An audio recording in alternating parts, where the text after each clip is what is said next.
Au sud de la Louisiane, un tueur violent en cavale assassine ses victimes dans leur propre maison. Les cadavres s'accumulent à un rythme effarant. Les autorités font l'impossible pour trouver des indices. Elles ont finalement recours aux sciences comportementales et espèrent déceler des constantes dans les agissements du tueur qui permettront de l'identifier.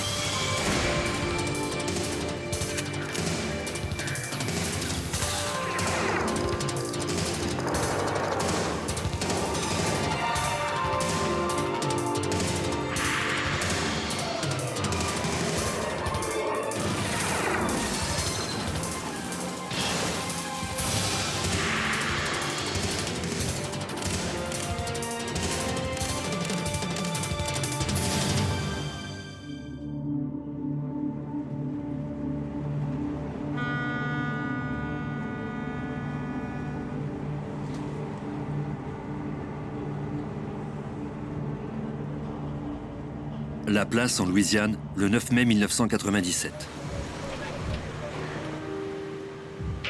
À 9h46, James Lowell Jr., un agent de police de la paroisse de Saint John, s'arrêta chez ses parents. Sa sœur l'avait appelé plus tôt pour lui faire part de son inquiétude. Leurs parents ne répondaient pas au téléphone. Le policier constata alors que la porte d'entrée n'était pas verrouillée. Il trouva alors son père, James Lowell, gisant par terre. Son visage était couvert de sang. Il vérifia le pouls de son père et constata que son cœur ne battait plus.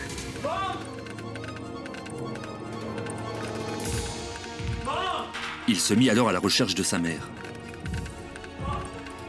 Il la trouva dans la cuisine, sauvagement battue. Anne-Mary Lowell était inconsciente et son cœur battait faiblement, mais elle était toujours en vie. L'agent demanda qu'on envoie une ambulance et des renforts.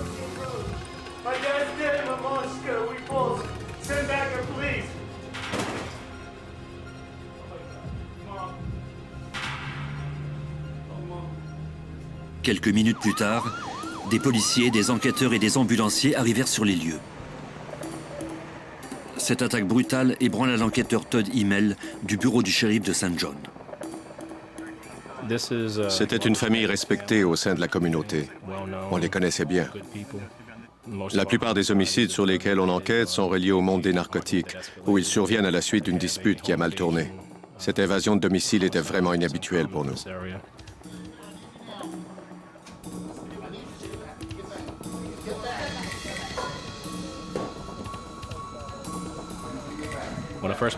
Quand je suis entré dans la maison, j'ai été horrifié en voyant tout ce sang sur le sol et les murs. Les blessures des victimes étaient presque insoutenables à regarder. Les ambulanciers stabilisèrent l'état de Mme Lowell avant d'entreprendre le court trajet entre la maison et l'hôpital. Plus tard, au cours de la journée, elle succomba à ses blessures. L'agent Lowell raconta aux enquêteurs comment il avait trouvé ses parents. Il leur montra également la paire de lunettes de son père qui se trouvait sur le carrelage de la cuisine.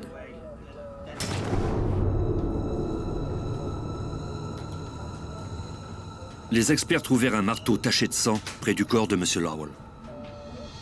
À en juger par la nature de ses blessures à la tête et au visage, ce marteau pouvait avoir été l'arme fatale. Les enquêteurs fouillèrent la maison.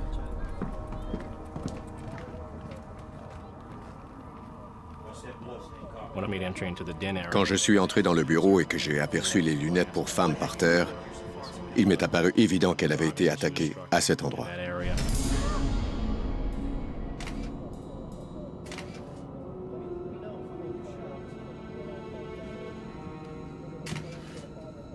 Les enquêteurs trouvèrent ensuite une machette. Il était taché de sang. C'était à l'évidence l'arme que le tueur avait utilisée contre la femme.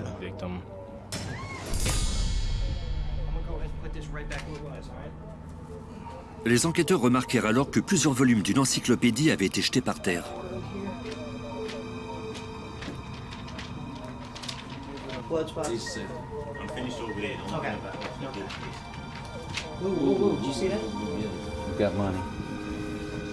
That's a $100 bill right there. En ouvrant les volumes qui se trouvaient sur les rayons, les policiers découvrirent que les Lowell y avaient caché pas moins de 12 000 $ en argent liquide. Les proches confirmèrent plus tard que la somme était complète. Cela indiquait que l'intrus n'avait pas trouvé cet argent. Les enquêteurs en déduisirent qu'on l'avait interrompu pendant ses recherches. Il a failli trouver cet argent. Apparemment, on l'a surpris avant qu'il n'y parvienne. Peut-être a-t-il pris la fuite en voyant le fils qui venait voir comment ses parents se portaient. Les techniciens appliquèrent de la poudre sur toutes les surfaces de la maison, mais ils ne relevèrent que les empreintes des victimes ou de leurs proches. Hey, Tony, come here. Need you to get a couple of pictures of this. Les enquêteurs examinèrent ensuite tout autour de la maison. Ils constatèrent que la ligne téléphonique, de même que les fils du système d'alarme, avaient été sectionnés. En outre, une des fenêtres du garage avait été enlevée.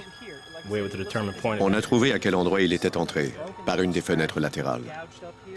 Apparemment, le tueur avait disposé d'assez de temps pour retirer le mastic d'un des carreaux d'une vieille fenêtre au cadrage en bois. L'enquêteur Himmel soupçonnait le meurtrier d'avoir pris tout son temps pour entrer chez les Lowell. L'endroit qu'il avait choisi était caché par une clôture et des arbres. Ainsi, personne ne pouvait le voir à l'œuvre depuis la rue. Il avait donc eu le temps voulu pour retirer le mastic de la fenêtre avant d'entrer par effraction dans la maison.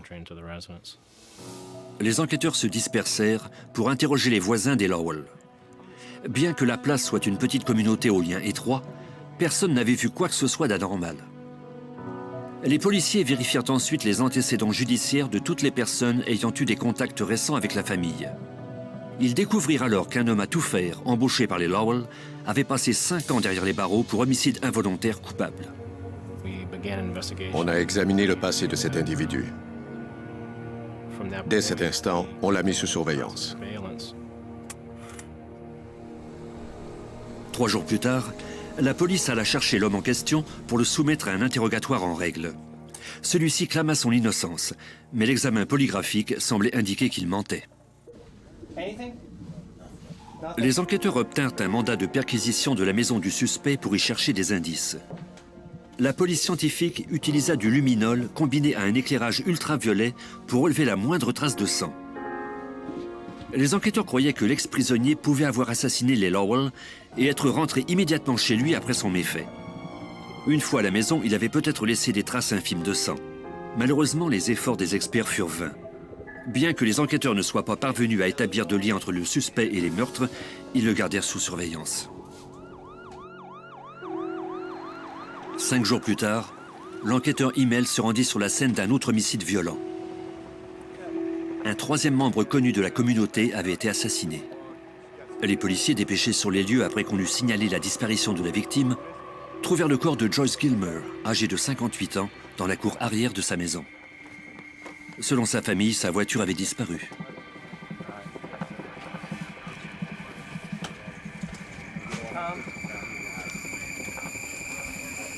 On nota la présence de 4 lacérations à la nuque de la victime.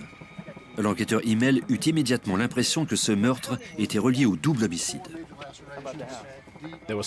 Il y avait plusieurs similitudes entre les deux cas. D'abord, les victimes étaient connues au sein de la communauté. C'étaient des personnes d'un certain âge. Elles avaient dirigé leur propre entreprise à un certain moment de leur vie. En outre, l'arme utilisée était un objet tranchant. L'ex-prisonnier ne pouvait pas avoir commis ces homicides. Il était sous surveillance constante au moment du dernier meurtre. On pouvait rayer son nom de la liste des suspects parce qu'on pensait que les deux affaires étaient reliées l'une à l'autre.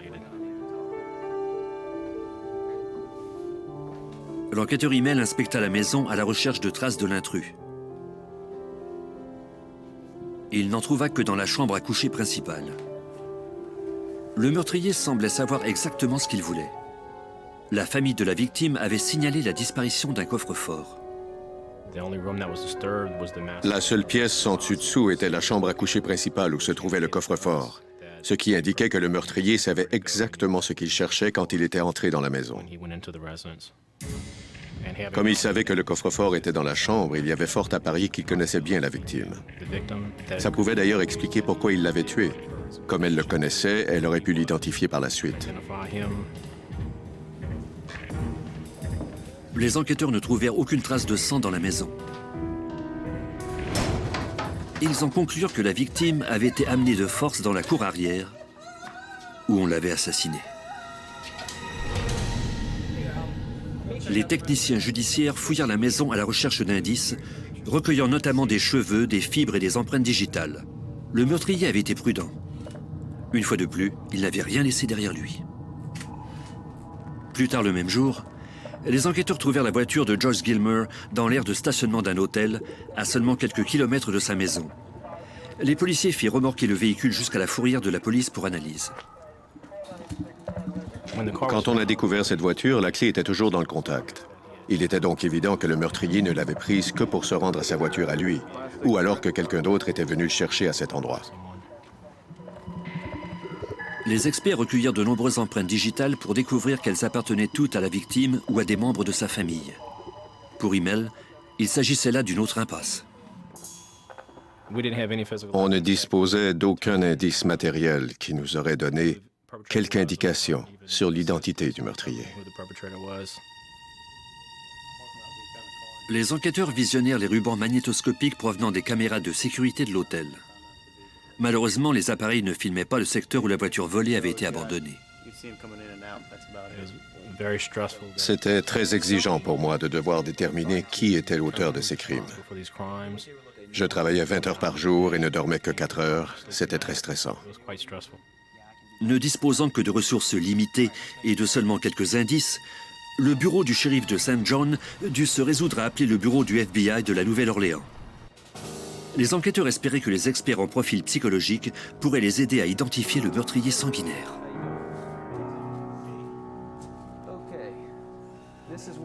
L'agent spécial Dan Funk se rendit sur les 2 scènes de crime, en commençant par celle de la maison des Lowell.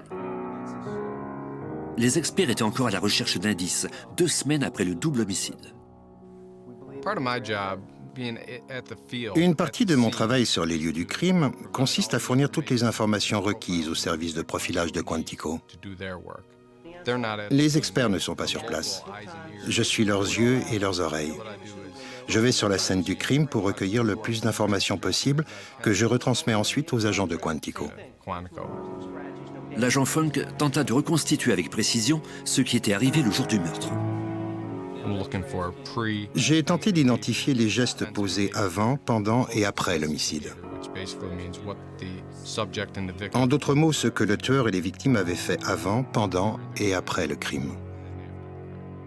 Chaque petit indice aide l'agent à reconstituer le fil des événements. Le tueur avait vraisemblablement passé la majeure partie de la nuit dans le garage, à attendre que ses victimes se réveillent. On a pu établir cela parce que le journal avait été ramassé, et c'était la première chose que les victimes avaient l'habitude de faire au lever. Il y avait également du marc de café dans la poubelle, ce qui indiquait qu'elles avaient fait du café frais et qu'elles vaquaient à leurs activités matinales habituelles peu de temps avant l'attaque. Selon la famille, l'arme du crime, une machette, se trouvait normalement dans le garage avec les outils. Le meurtrier avait littéralement massacré Madame Lowell à coups de machette, l'arme qu'il avait trouvée dans le garage. Il y avait du sang par terre et sur les murs. En marchant dans la maison, on pouvait voir du sang partout. Il y avait des marques sur les murs et les montants de porte. On pouvait facilement imaginer le sujet frappant sauvagement la victime de son arme.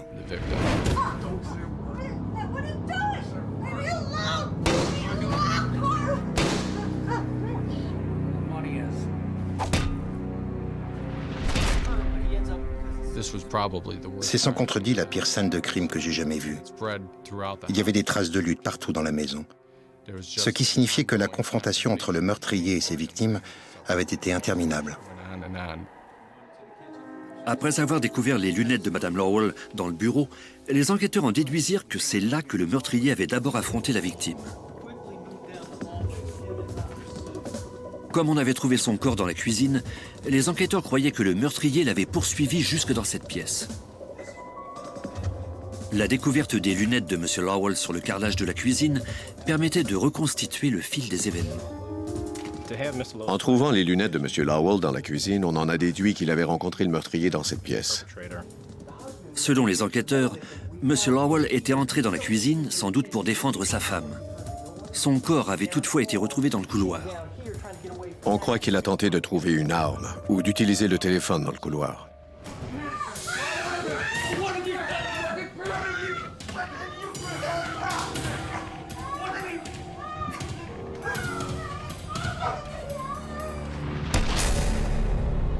Après avoir examiné les deux scènes de crime, l'agent Funk croyait avoir recueilli toutes les informations dont avaient besoin les experts de Quantico.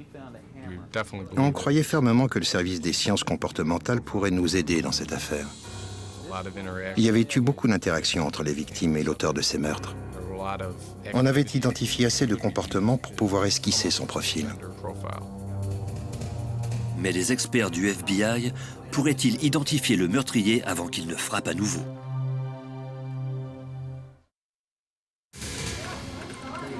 En Louisiane, un meurtrier avait assassiné 3 habitants respectés d'une petite localité. Il frappait avec une violence extrême sans jamais laisser d'indices derrière lui.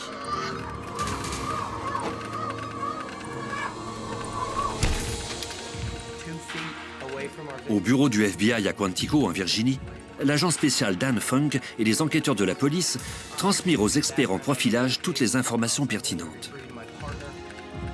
Selon l'expert, le meurtrier avait eu des comportements contradictoires sur la scène du double homicide des Lowell.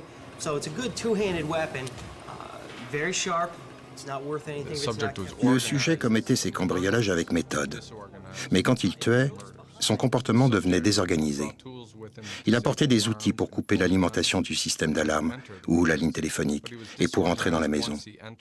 Mais une fois à l'intérieur, son comportement devenait erratique et il se servait d'armes qu'il trouvait sur place. Les experts notèrent également que le côté méthodique cédait la place à une sauvagerie extrême quand l'intrus se retrouvait face à ses victimes. La brutalité des meurtres laissait entrevoir une personnalité très confuse. Mais l'expert annonça aux enquêteurs de St. John qu'il ne pouvait pas dresser un profil du meurtrier assez crédible en se basant sur 2 crimes seulement. Son équipe et lui devraient obtenir plus de données. L'expert conseilla aux enquêteurs de fouiller dans les dossiers de leurs enquêtes irrésolues pour tenter de trouver d'autres cas identiques dans tous les comtés de la région.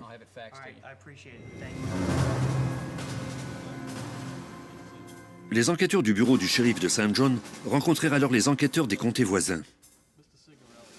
En fouillant dans les dossiers, ils firent une découverte troublante. Au cours de la dernière année, 3 homicides ressemblant de façon inquiétante au meurtre des Lowell et à celui de Gilmer avaient été commis.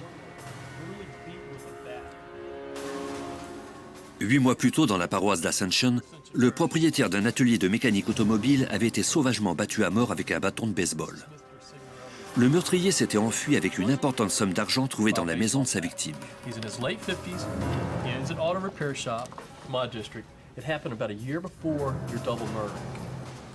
5 mois plus tard, dans la paroisse de St. James, une femme de 58 ans avait été battue et poignardée à mort dans sa maison.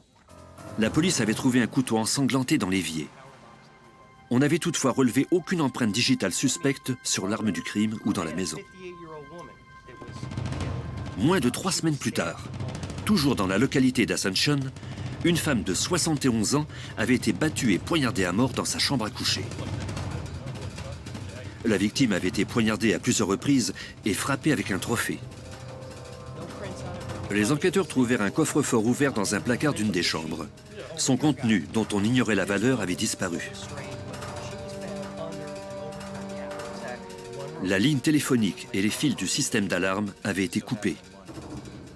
Les enquêteurs conclurent que le meurtrier pouvait être l'auteur d'au moins 6 homicides. Mais avant que le groupe d'intervention puisse demander au FBI d'examiner ces nouveaux cas et d'en tirer un profil plus détaillé, le meurtrier passa à l'attaque à nouveau. Peu après 4 heures du matin, le 7 juillet 1997, les enquêteurs du bureau du shérif d'Ascension se rendirent chez Vincent et Julie Rowland. L'agent arrivé avant eux mit au fait le sergent détective Mike Tony de la situation. Le bureau du shérif a répondu à l'appel au service d'urgence. Lorsque les patrouilleurs sont arrivés à la maison, Ils ont appris qu'il y avait eu une invasion de domicile. L'attaque avait été brutale. 2 personnes âgées de notre localité avaient été sauvagement attaquées. On informa à l'enquêteur Tony que le couple avait subi de multiples lacérations et qu'il avait été blessé par balle. Miraculeusement, les 2 victimes avaient survécu. Le lendemain, Tony se rendit à l'hôpital et apprit qu'on avait réussi à stabiliser leur état. Un médecin déclara à l'enquêteur qu'il avait retiré des dizaines de plombs de calibre 410 des tissus du visage, du cou et de la poitrine de ces 2 patients. Si l'assaillant avait utilisé une arme de plus gros calibre, les Rowland n'auraient sans doute pas survécu à l'attaque. Parmi toutes les blessures de M. Rowland, il y avait une profonde entaille de couteau et une blessure de projectile au visage. Il est remarquable qu'il ait pu nous parler et nous donner des informations sur le crime. Il était déterminé à nous aider parce qu'il voulait que son assaillant soit capturé. Il nous a soigneusement décrit l'attaque. L'homme déclara aux enquêteurs que sa femme et lui dormaient dans leur lit. Il était environ 2 heures du matin. Il a été réveillé en recevant une grosse pierre de 15 kilos au visage. Il a alors essayé de se lever et l'assaillant a commencé à le frapper de son couteau au visage. Il a tenté de se défendre. L'homme le frappa à coups de machette à de multiples reprises. Rowland déclara que l'intrus lui avait ensuite ordonné d'ouvrir le coffre-fort qui se trouvait dans le placard. Rowland lui avait répondu qu'il en était incapable parce qu'il était trop grièvement blessé. L'assaillant l'entraîna alors de force dans la salle de bain.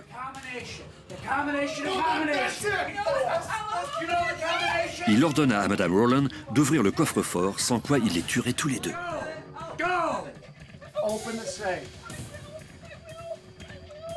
Let's go, you're taking forever! Open it up! Back up!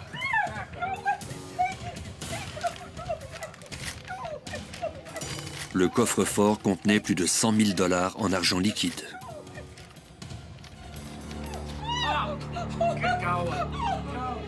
Après avoir vidé le coffre-fort, Stay there, I'll kill you! l'intrus s'était rendu de l'autre côté de la maison.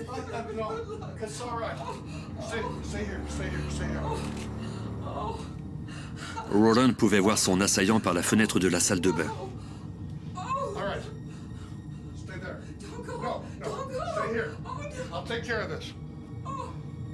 Rowland se rendit alors dans sa chambre pour y prendre un de ses 2 revolvers dans un tiroir du placard.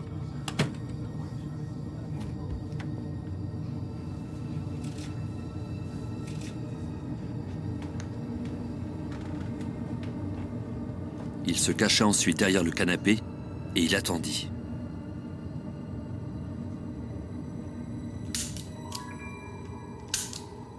Malheureusement, il s'était trompé de revolver. L'arme chargée se trouvait toujours dans le placard. L'intrus, pour sa part, avait trouvé un fusil de chasse dans une armoire. Rowland fut atteint au visage. Il est resté par terre en faisant semblant d'être mort. Il a alors entendu quelqu'un s'approcher de lui, sans savoir qu'il s'agissait de sa femme. Il a ensuite entendu un autre coup de feu et il a réalisé que l'intrus venait de tirer sur sa femme.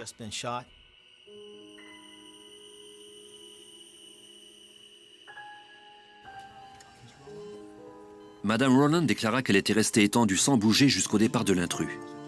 Elle avait ensuite tenté d'appeler le service d'urgence, sans succès, la ligne ayant été coupée. Terrifiée et perdant beaucoup de sang, elle était parvenue à se rendre chez son fils en voiture, d'où elle avait appelé la police. Les enquêteurs d'Ascension transmirent les dépositions détaillées aux enquêteurs. Ceux-ci étaient maintenant persuadés que cette attaque était reliée aux autres homicides. On croyait qu'il y avait un lien entre tous ces cas à cause de la façon dont c'était arrivé. Le meurtrier était entré dans la maison par une fenêtre. Mais avant, il avait coupé le fil du téléphone, ce qui désactivait le système d'alarme. Après être entré dans la maison, il avait cherché une arme et s'était attaqué aux victimes, alors que celle-ci se trouvait chez elle. Les enquêteurs relevèrent aussi des similitudes entre les victimes choisies par le meurtrier. Il s'agissait toujours de personnes âgées, possédant une entreprise et qui étaient bien nantis. Les Rowland étaient les seules personnes à s'être trouvées face à face avec ce meurtrier violent et à avoir survécu à l'attaque. Les enquêteurs retournèrent à l'hôpital accompagnés d'un dessinateur. Celui-ci fit un croquis du suspect en se basant sur la description fournie par les Rowland. Selon eux, il était blanc, il avait des cheveux hirsutes. Il était mince et avait une voix autoritaire. Ils ont dit qu'il parlait comme les gens de River Parish, c'est-à-dire comme les gens qui vivent dans la partie sud de la Louisiane. Les enquêteurs transmirent la description du suspect aux médias de la région. L'homme recherché était un homme blanc, entre 20 et 30 ans, de grandeur et de stature moyenne. Il était blond. Maintenant, les autorités de 3 comtés différents disposaient d'une première piste pour identifier ce meurtrier sanguinaire.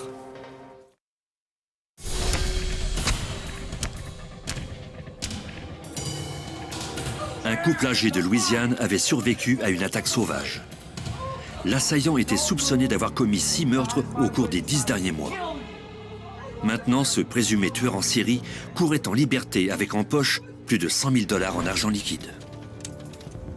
Munis des dépositions des survivants, les enquêteurs de la Louisiane retournèrent à Quantico en Virginie pour présenter ce nouveau cas au service des sciences comportementales du FBI. Les experts furent également d'avis que les 6 homicides et la dernière attaque étaient imputables au même meurtrier. Selon eux, ils vivaient ou travaillaient vraisemblablement dans le secteur où les crimes avaient été commis. Ils vivaient de nuit et pouvaient s'être achetés récemment des biens largement au-dessus de ses moyens. Les enquêteurs disposaient maintenant d'un portrait sommaire du suspect, mais il fallait agir rapidement pour le capturer. L'agent spécial Dan Funk du FBI. Maintenant, on avait 2 témoins. Le sujet était certainement inquiet du fait que certaines personnes pouvaient l'identifier. On croyait qu'il essaierait peut-être de modifier son apparence ou de quitter le secteur. Les experts du FBI suggérèrent aux enquêteurs de former un groupe d'intervention et de demander au public d'être à l'affût de toute personne qui ressemblerait à l'homme apparaissant sur le portrait.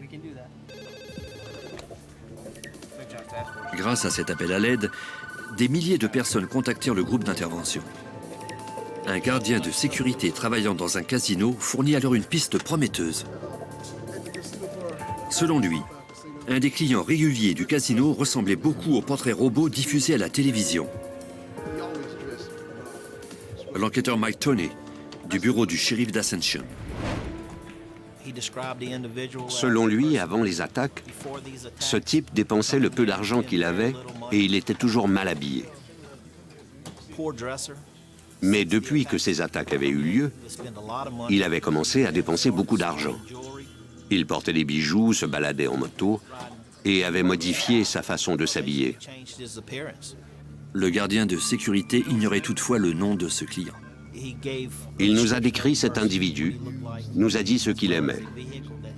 De plus, il nous a indiqué qu'il conduisait un véhicule assez particulier.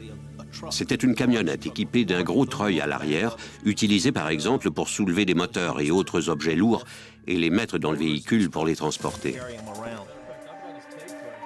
L'enquêteur écouta l'enregistrement de la déposition du gardien de sécurité avec les autres membres du groupe d'intervention. Sa description du comportement du client correspondait à l'analyse de l'expert en profilage. En entendant la description du véhicule du client, un enquêteur se rendit compte qu'il connaissait l'homme en question.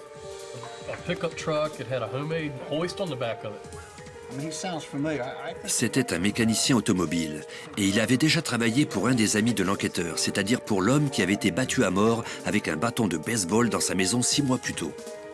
Ce meurtre avait d'ailleurs été associé au tueur en série. Le mécanicien en question s'appelait Daniel Blank. Celui-ci avait travaillé à l'atelier de mécanique automobile que possédait la victime. Il faisait d'ailleurs partie des 36 individus interrogés à la suite du crime. Il s'était volontairement prêté à l'interrogatoire et rien dans son comportement n'avait éveillé les soupçons des policiers. En vérifiant ses antécédents judiciaires, on avait découvert qu'il avait fait l'objet d'une arrestation pour un délit mineur dans la paroisse de St. James. Les enquêteurs se rendirent à la dernière adresse connue de Daniel Blank pour l'interroger.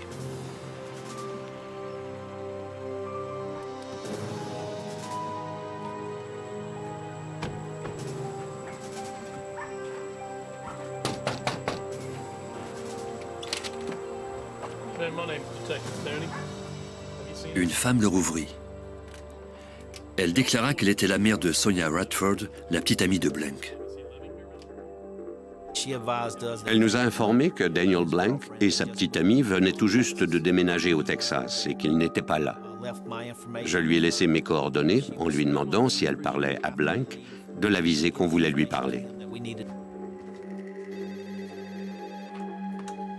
Les agents du FBI de la Louisiane contactèrent ensuite l'agent spécial Rick Locke du bureau de Lufkin au Texas. Celui-ci a demandé que l'on protège son identité, car il est souvent appelé à travailler comme agent d'infiltration. Chaque fois qu'on se retrouve devant une série de meurtres violents et qu'on croit qu'un tueur en série est à l'œuvre, cette enquête est placée tout en haut de la liste des priorités. L'agent Locke demanda au lieutenant détective Mike Nettles du bureau du shérif de Park County de retracer Daniel Blank et de le faire surveiller. En fouillant dans les bases de données des services publics, Nettles découvrit que Blank vivait avec sa petite amie Sonia Radford dans un parc pour caravanes à Onalaska. Après l'avoir identifié, on a commencé à monter un dossier sur lui. On essayait de voir s'il dépensait beaucoup d'argent et s'il en avait beaucoup. On savait que d'importantes sommes avaient été volées sur des scènes de crime dans le sud de la Louisiane. L'agent Locke et l'enquêteur Nettles surveillaient étroitement le suspect. Pendant qu'on surveillait Blank, on a constaté qu'il avait fait l'acquisition d'un nouveau véhicule depuis son arrivée au Texas. Il avait acheté une caravane. Puis, il avait loué un atelier de mécanique et avait ouvert sa propre entreprise sous le nom de Daniels Automotive. Les registres indiquaient que Blank avait loué le garage au nom de sa petite amie.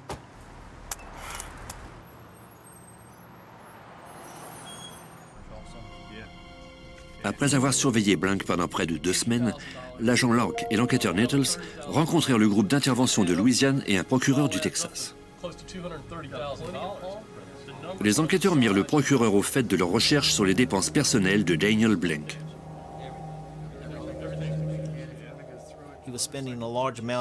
Il dépensait beaucoup d'argent, ce qui correspondait au profil du suspect. Après avoir examiné ses dépenses, on a appris que pendant toute l'année où il avait dépensé ces sommes, il n'avait touché aucun revenu, selon son relevé d'emploi. Pour le procureur, ces preuves indirectes étaient certes troublantes, mais rien ne prouvait formellement que Blank s'était trouvé sur l'une des scènes de crime ou avait utilisé une des armes retrouvées sur ces lieux. Pour faire accuser Blank, il devrait trouver des preuves irréfutables de son implication. En Louisiane, des techniciens avaient relevé plusieurs empreintes digitales sur les scènes de crime.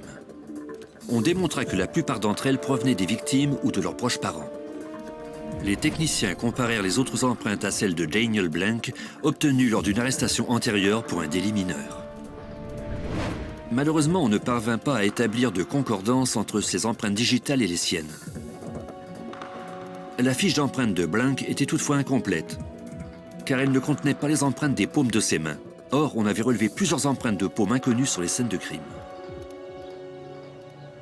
Les enquêteurs mirent un plan au point pour obtenir les empreintes des paumes de Daniel Blank. En vérifiant dans son dossier, l'enquêteur Nettles et l'agent Locke avaient appris que Blank ne détenait pas de permis de conduire valide. Après quelques semaines à le surveiller, ils avaient aussi remarqué que Blank avait l'habitude de brûler un stop près de son atelier. Nettles avait l'intention de l'arrêter la prochaine fois qu'il commettrait cette infraction.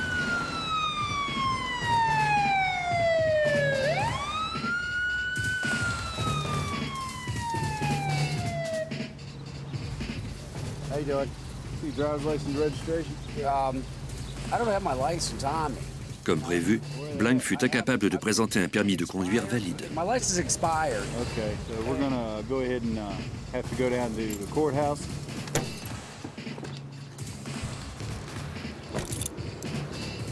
Is all this really necessary, you think? Mr. Banks, can you walk around the side of the car for me? Yeah. Nettles mit le suspect en état d'arrestation et il le conduisit au bureau du shérif de Polk County. À son arrivée, les agents prirent les empreintes digitales de Blank ainsi que celles de ses paumes. Si on établissait une concordance entre les empreintes de ses paumes et celles des scènes de crime de Louisiane, on pourrait enfin procéder à des inculpations. Blank fut libéré après avoir payé une amende de $50. Au service dactyloscopique du labo, les techniciens comparèrent les empreintes à celles qu'ils avaient recueillies sur les scènes de crime. Malheureusement, tous leurs résultats furent négatifs.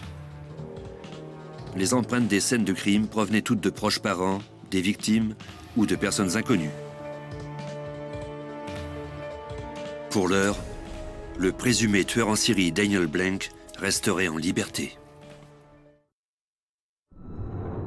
En Louisiane, 6 personnes étaient mortes, victimes d'un meurtrier particulièrement violent. Une enquête d'envergure avait permis d'identifier un suspect, mais pour l'instant, on ne disposait d'aucune preuve de son implication dans ces crimes. Le meurtrier était instable. Les enquêteurs devaient le mettre derrière les barreaux le plus vite possible. Maintenant, la seule personne qui pouvait leur fournir des indices était le meurtrier lui-même. L'agent spécial Rick Locke du FBI nous explique. On a décidé de poursuivre l'enquête en interrogeant longuement Blank et en fouillant sa propriété.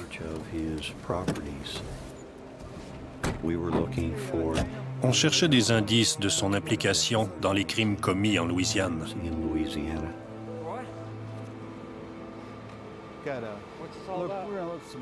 Les enquêteurs présentèrent à Daniel Blank des mandats de perquisition de son entreprise et de sa maison.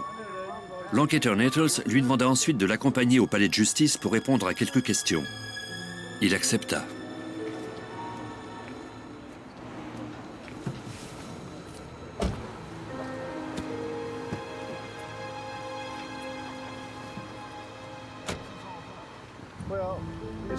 On n'arrêta pas Blank, mais on lui fit la lecture de ses droits.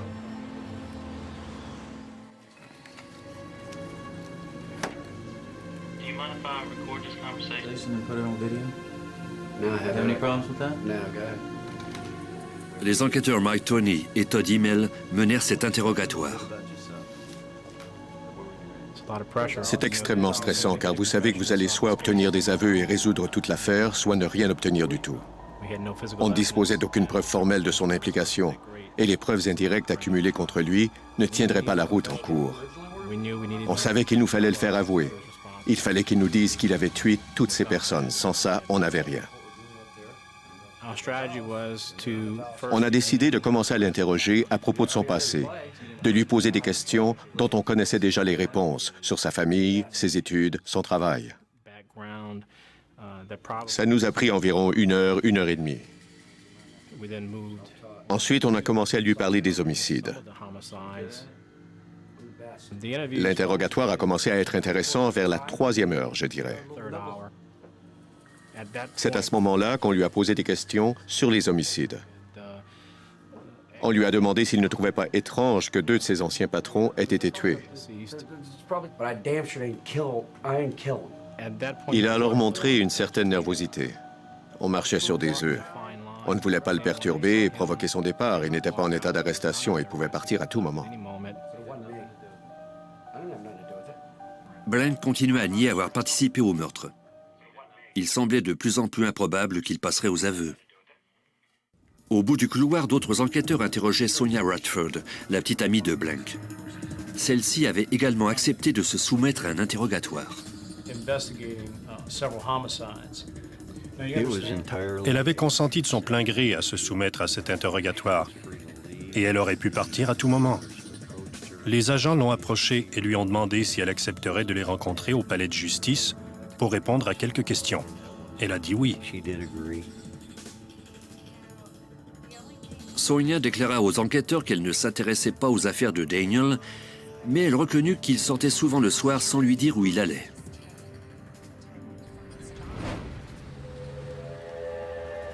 Sonia reconnut également qu'elle l'avait déposé à quelques reprises dans les secteurs où les meurtres avaient été commis. Chaque fois, Blank lui disait qu'il s'en allait réparer la voiture d'un client.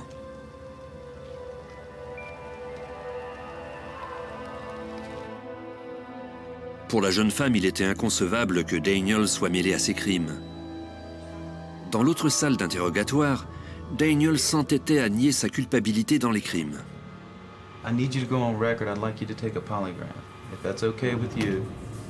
Il accepta même de subir un examen polygraphique.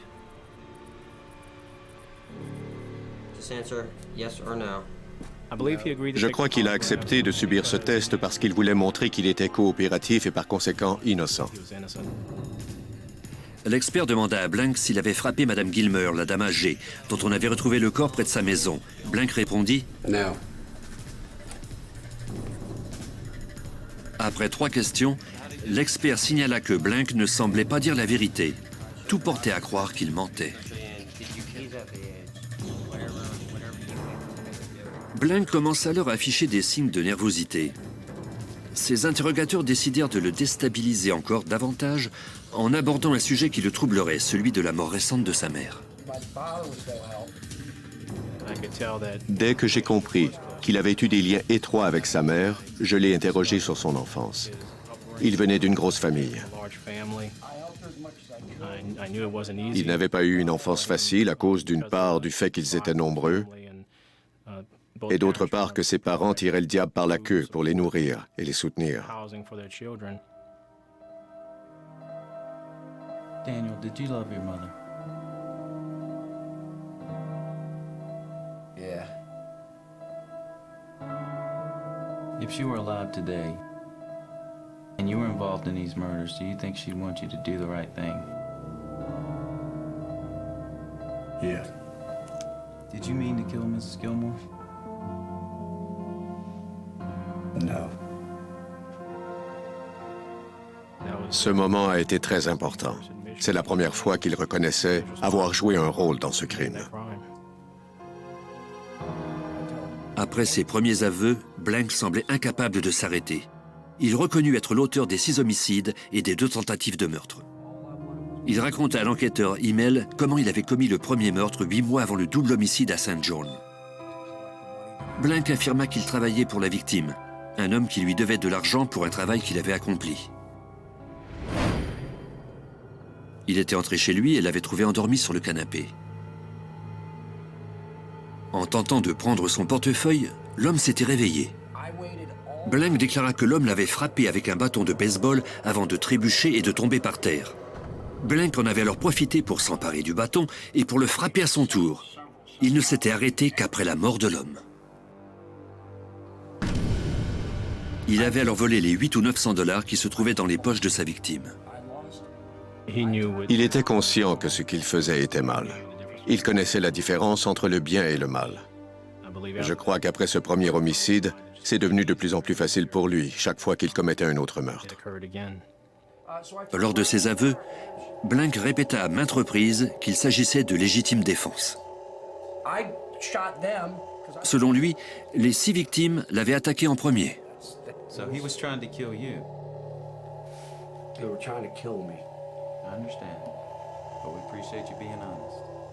I came in right. Même si Blank s'était donné le beau rôle, il avait presque une mémoire photographique des crimes.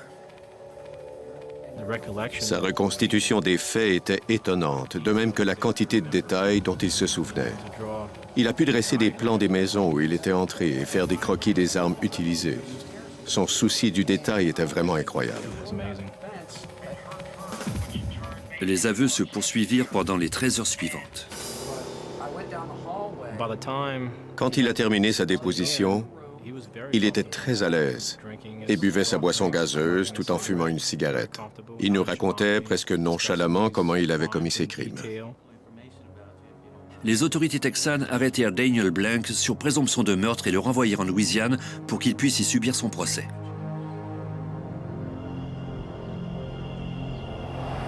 Daniel Blank a été reconnu coupable de 5 homicides et il a écopé de 3 peines d'emprisonnement à vie et de 2 condamnations à mort.